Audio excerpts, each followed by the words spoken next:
Hello, I'm Luke Ford from the website lukeford.net, and among the profiles on my website is a profile of Brian C. Anderson. He's the author of the book South Park Conservatives, The Revolt Against Liberal Media Bias, and I caught his speech at David Horowitz's Freedom Center Breakfast Club on February 14th, 2006, and Brian's never been out to the West Coast. This was his first time in Los Angeles, and I tell him, I must warn you that the women in this town have loose morals. I'm not worried about that, he says. I'm happily married.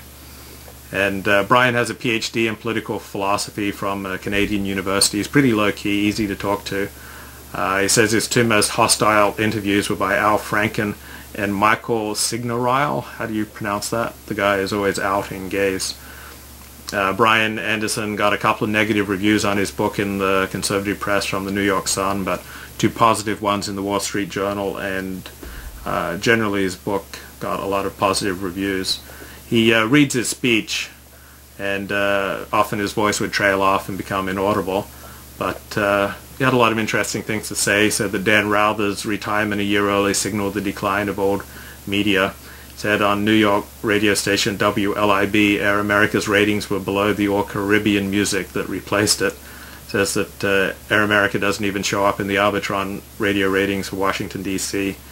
He says liberals tend to be deadly earnest on the radio, and they're taken over by political correctness. And a lot of other good points from Brian Anderson. He says CNN is reflexively liberal. I've been inside CNN. Everybody there is a liberal. And he noted that Canadian bloggers were not allowed to write about the election for 24 or 48 hours before the election. I asked him if he had debated David Brock. He said no. He said he didn't think much of Brock and his organization Media Matters.